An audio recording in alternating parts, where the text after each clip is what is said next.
ساری بھلائیاں اپنے لیے اکٹھا کر لیتا. اگر نبی کو غیب معلوم ہوتا تو نبی وہ زہر والا کھانا صحابی کو کھانے نہیں دیتے. اگر نبی کو غیب معلوم ہوتا تو اللہ کے رسول صلی اللہ علیہ وسلم 70 صحابہ کرام کو قتل ہونے سے بچا لیتے تھے. لیکن معلوم یہ ہوا کہ نبی کو غیب کا علم نہیں تھا. آئیے دوسری دلیل میں آپ کو دیتا ہوں. اللہ رب العالمین قرآن مجید کے اندر ارشاد فرماتا ہے وَمَنْ أَضَلُّ مِمَّنْ يَدْعُو مِن دُونِ اللَّهِ مَن لَّا يَسْتَجِيبُ لَهُ إِلَىٰ يَوْمِ الْقِيَامَةِ وَهُمْ عَن دُعَائِهِمْ غَافِلُونَ. اس سے زیادہ بڑھ کر گمراہ، اس سے زیادہ بڑھ کر راہ راست سے بھٹکا ہوا اور کون ہو سکتا ہے جو اللہ کو چھوڑ کر ایسوں کو پکارے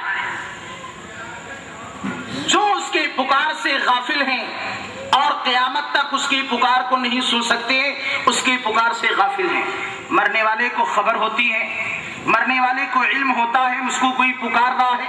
اللہ رب العالمین نے قرآن میں فرمایا انک لا تسمع الموتى، اے نبی آپ اپنی آواز مردوں کو نہیں سنا سکتے. لوگ دلیل دیتے ہیں کہ ارے اہل حدیثوں تم جو یہ کہتے ہو نبی اپنی آواز مردوں کو نہیں سنا سکتے، کیا تم کو یہ دلیل نہیں معلوم غزوہ بدر کے موقع پر اللہ کے رسول صلی اللہ علیہ وسلم نے مشرکین کو مخاطب کیا تھا؟ وہ روسا جو قتل کر دیے گئے تھے، اللہ کے رسول صلی اللہ علیہ وسلم نے ان سے گفتگو کیا تھا، نبی نے اسے کلام کیا تھا، یقیناً کیا تھا. لیکن اللہ رب العالمین کا معجزہ یہ صرف نبیوں کے ساتھ ہوتا ہے، سب کے ساتھ نہیں ہوتا. اللہ کا معجزہ تھا یہ. اللہ کے رسول صلی اللہ علیہ وسلم بدر کے موقع پر کنویں کے پاس گئے، اس میں جو لاشیں پڑی ہوئی تھیں اللہ کے رسول نے ان کو مخاطب کیا.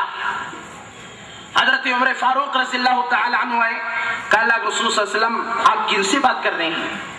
یہ لوگ تو مر چکے ہیں. اللہ کے رسول صلی اللہ علیہ وسلم نے فرمایا تم سے زیادہ سنتے ہیں. یہ حدیث کے اندر صراحت ہے، یقیناً یہ واقعہ صحیح ہے. لیکن یہ نبی کا معجزہ ہے. کیا ہم بھی کسی مردے کو اپنی آواز سنا سکتے ہیں؟ کیا ہم بھی اس گلاس میں انگلی ڈال کر کے اسے چشمہ نکال سکتے ہیں؟ کیا ہم بھی کسی کھانے کے لیے دعا کریں تو اس میں سینکڑوں آدمیوں کے لیے برکت ہو سکتی ہے؟ یقیناً نہیں، کیونکہ یہ نبی کا معجزہ ہوتا ہے. ہم انگلی اٹھائیں چاہے 2 ٹکڑا ہو جائے، کیا ہم میں اتنی طاقت ہے؟ اس لیے نہیں ہے کہ یہ نبی کا معجزہ ہوتا ہے. اللہ رب العالمین جسے عنایت کرتا ہے، اللہ رب العالمین نبیوں کو عنایت کر دیتا ہے. یہ اللہ کا معجزہ ہوتا ہے، یہ صرف نبی کے ساتھ خاص ہوتا ہے. ہم کون ہوتے معجزے والے جناب؟ ہمارے پاس بھی بہت سارے معجزات ہیں، کرامات ہیں اولیاء کے. ایک ولی تو ایسے بھی گزرے ہیں بیچارے، ٹرین کو روک دیا. ایسے بھی کرامات والے بیچارے گزرے ہیں. صحابہ کرام کی پوری سیرت اٹھا کر کے دیکھیے، ایک ایسی دلیل ملتی ہے صحابہ کی زندگی میں.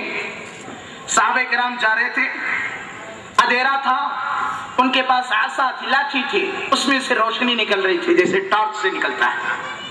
ایک ایسی دلیل حدیث سے ملتی ہے. ورنہ صحابہ کرام کی زندگی میں ایسے کرامات پیش آ سکتے تھے نہیں. صحابہ ولی تھے نہیں تھے؟ ولی تھے صحابہ؟ بولیے. اللہ کے رسول صلی اللہ علیہ وسلم کی صحبت میں رہنے والے وہ صحابہ کرام جنہیں اللہ رب العالمین نے جنتی کہا، وہ دنیا کے سب سے بڑے ولی تھے. لیکن ان کے لیے اللہ رب العالمین نے یا رسول اللہ صلی اللہ علیہ وسلم نے کوئی ایسی سند نازل نہیں کی. ان کے کرامات کی، ان کے معجزات کی. اور آج ہمارے یہ گلی کے بزرگ بیچارے جنہیں کتا دیکھ کر کے ولی ہو جاتا ہے، یہ بیچارے ایسے ہیں کہ ان کے یہاں کرامات کا نزول ہوتا ہے آسمان سے. ایسی کرامتیں نازل ہوتی ہیں. کوئی بیٹھا ہوا ہے، اس کو پیاس لگی تو نبی علیہ الصلوۃ والسلام پانی پلانے آگے. کوئی نیند سے اٹھا، اس کو پیاس لگی تو حضرت جبریل علیہ السلام جنت سے پانی لے کے آگے. یہ عجیب کرامت ہے جو رسول اللہ صلی اللہ علیہ وسلم کے ساتھ بھی پیش نہیں آیا. آج بزرگوں کے ساتھ ایسے کرامات پیش آ رہے ہیں. تو میں بتا یہ رہا تھا کہ معجزہ نبی کے ساتھ خاص ہوتا ہے. اللہ کے رسول صلی اللہ علیہ وسلم کا یہ معجزہ تھا. اللہ کے رسول صلی اللہ علیہ وسلم نے بدر کے موقع پر ان مشرکین سے کلام کیا تھا. اللہ رب العالمین نے قرآن میں فرمایا انک لا تسمع الموتى، اے نبی آپ اپنی آواز مردوں کو نہیں سنا سکتے. دوسری جگہ اللہ رب العالمین نے فرمایا وما انت بمسمع من فی القبور، اے نبی جو لوگ قبروں میں دفن ہیں، اے نبی جو لوگ قبروں میں مدفون ہیں، آپ انہیں اپنی آواز نہیں سنا سکتے. اللہ رب العالمین نے سے انکار کر دیا کہ قبروں میں مدفون لوگ تمہاری آواز نہیں سن سکتے۔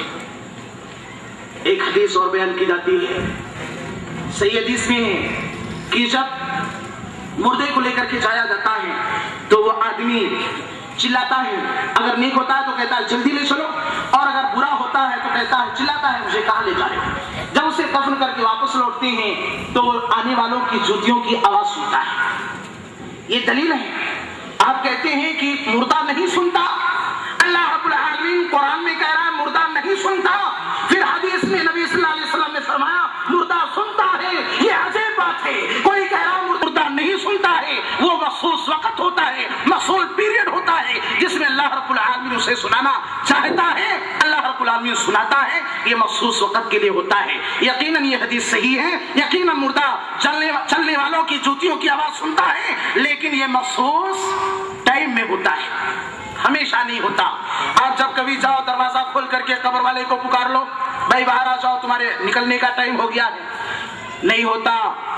اللہ رب العالمین نے کیونکہ فرما دیا وَمَنْ أَضَلُّ مِمَّنْ يَدْعُو مِن دُونِ اللَّهِ مَن لَّا يَسْتَجِيبُ لَهُ إِلَىٰ يَوْمِ الْقِيَامَةِ، قیامت تک تمہاری پکار کو نہیں سن سکتے۔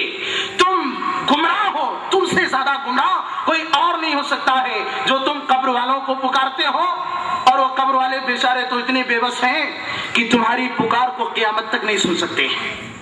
تم کیا کہہ رہے ہو، کیا مانگ رہے ہو، کس چیز کی وپت بیان کر رہے ہو، کون سی مشکل لے کر کے آئے ہو، اپنے دامن میں کیا کیا سمیٹنا چاہتے ہو، اس کو کچھ بھی نہیں معلوم، وہ بے خبر ہو کر کے اپنی قبر میں پڑا ہے، تم ادھر باہر رو رہے ہو، گڑ گڑا رہے ہو، چلا رہے ہو، اپنی دنیا اور آخرت دونوں برباد کر رہے ہو۔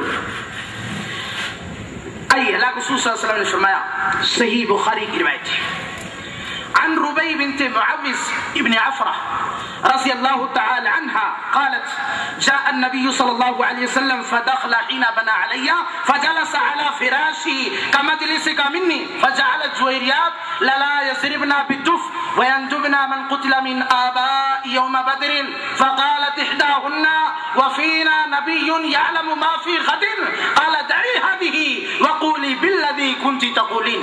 اسی بخاری کی مفصل روایت ہے۔ اللہ رسول صلی اللہ علیہ وسلم ایک شادی میں، ایک تقریب میں تشریف لے گئے، وہ جو دلہن ہے وہ روایت کرتی ہیں، وہ صحابیہ بیان کرتی ہیں، اللہ رسول صلی اللہ علیہ وسلم کے کوئی قریبی رشتے دار ہیں، اللہ رسول صلی اللہ علیہ وسلم گئے اور ان کے بستر کے پاس نبی صلی اللہ علیہ وسلم بیٹھے۔ وہ صحابیہ بیان کرتی ہیں کہ اللہ رسول صلی اللہ علیہ وسلم بیٹھے ہوئے تھے کہ کچھ بچیاں آئیں اور دف بجا کر کے جو بدر میں صحابہ شہید ہوئے تھے ان کی خوبیاں بیان کر رہی تھیں، یعنی گیت گا رہی تھی، اسلامی جو نشید جسے اسلامی ترانہ کہتے ہیں اس ترانے کو گا رہی تھیں۔ اس میں سے ایک بچی نے یہ جملہ کہہ دیا وَفِينَا نَبِيٌّ يَعْلَمُ مَا فِي غَدٍ، ہمارے درمیان ایک ایسے نبی ہیں جو کل کی بات جانتے ہیں۔ وہ بچیاں جو گیت گا رہی تھی، گاتے گاتے ان میں سے ایک بچی نے جملہ کہہ دیا کہ ہمارے درمیان ایک ایسا نبی صلی اللہ علیہ وسلم کو کل کے بارے میں معلوم ہوتا تو اللہ کے رسول منع کیوں کرتے، اور اگر اللہ کے رسول معلوم رکھتے ہوئے بھی منع کر دیے، سوچو ہماری یہ بات کہاں جا رہی ہے۔ جو ہم یہ جملہ کہتے ہیں کہ نبی غیب جانتے تھے، ان واقعات کو سامنے رکھیے تو اللہ کے رسول صلی اللہ علیہ وسلم پر بہتان نہیں ہے کہ اللہ کے رسول صلی اللہ علیہ وسلم پر ہم بہتان نہیں باندھ رہے ہیں؟ یقیناً یہ بہتان ہے اللہ کے رسول صلی اللہ علیہ وسلم پر جو ہم مسلمان باندھتے ہیں۔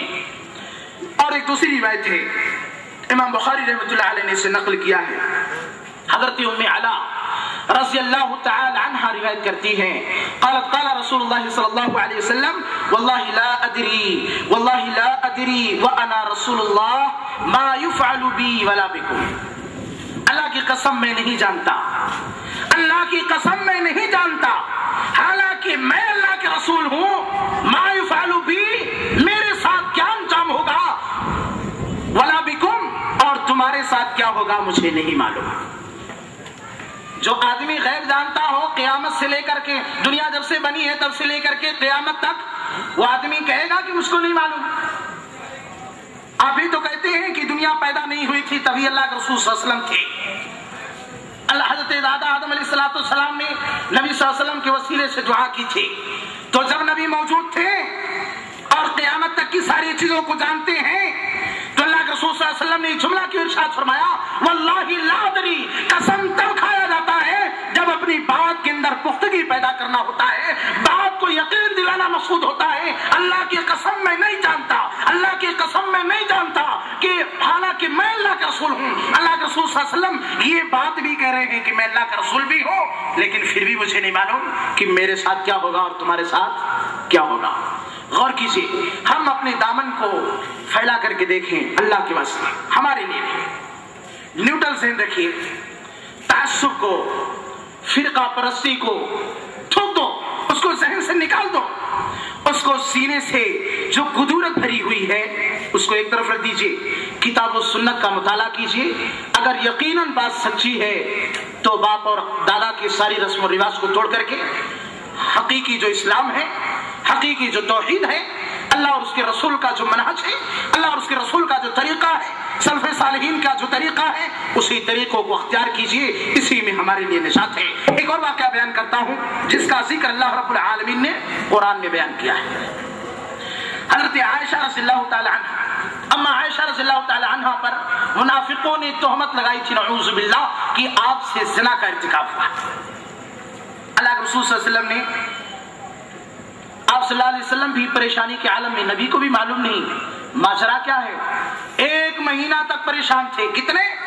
1 مہینے تک۔ اللہ کے رسول صلی اللہ علیہ وسلم کو بھی اس کے تعلق سے کچھ بھی نہیں معلوم۔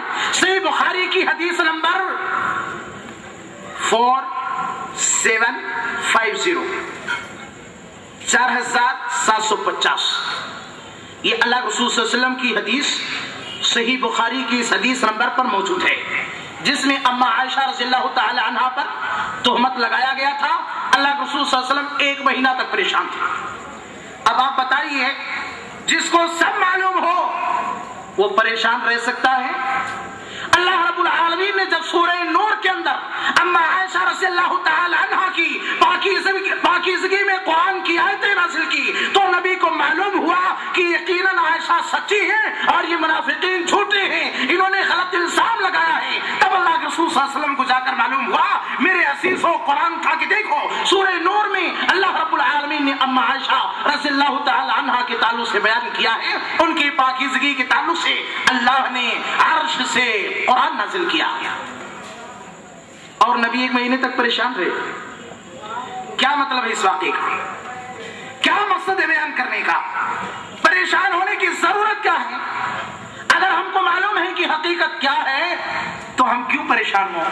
اللہ کے رسول صلی اللہ علیہ وسلم کیوں پریشان ہو گئے 1 مہینے تک؟ کیا ہمیں واقعہ درس نہیں دیتا؟ کیا ہم اتنی بھی عقل نہیں رکھتے؟ نیوٹرل ذہن رکھیے تو ہر چیز سمجھ میں آ جائے گی، اور اگر تعصب بھرا ہوگا تو جہاں شیطان ہوتا ہے وہاں اسلام نہیں گھستا۔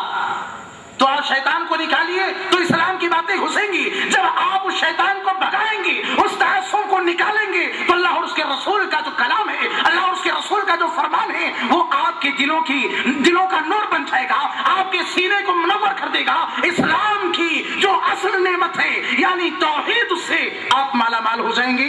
اور اگر یہ کدورت، یہ تعصب، یہ فرقہ پرستی اور فرقہ بندی کی جڑیں اگر ہمارے دلوں کے اندر رہیں گی تو ہم کو ہدایت نہیں مل سکتی ہے۔ اچھا، ایک چیز اور ہے، بیان کر دیتا ہوں۔ لوگ کہتے ہیں اللہ کے رسول صلی اللہ علیہ وسلم نے جو پیشین گوئیاں کی ہیں وہ کیسے بیان کیا؟ قیامت قائم ہوگی، ایسا ہوگا ویسا ہوگا، یا اسی طرح سے مختلف چیزوں کے تعلق سے اللہ کے رسول صلی اللہ علیہ وسلم نے خبر دی۔ تو اگر آدمی عالم الغیب نہیں ہے تو اس کو کیسے معلوم کہ قیامت کے وقت ایسا ہوگا؟ قیامت سے پہلے سورج پچھم سے نکلے گا، حضرت عیسیٰ آئیں گے، یاجوج ماجوج آئیں گے، دعوت الارض نکلے گا، ایک آگ نکلے گی، اور اسی طرح سے مختلف حادثات پیش آئیں گے۔ یہ واقعات کیسے معلوم؟ سورہ نجم اللہ رب العالمین فرما رہے ہیں، ما ينطق عن الهوى ان هو الا وحی یوحى۔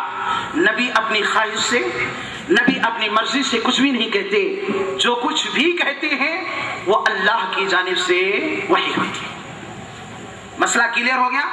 نبی اپنی مرضی سے کچھ بھی نہیں کہتے، اور عالم الغیب وہ ہوتا ہے جس کو کوئی نہ بتائے، جو خود سے جانتا ہو۔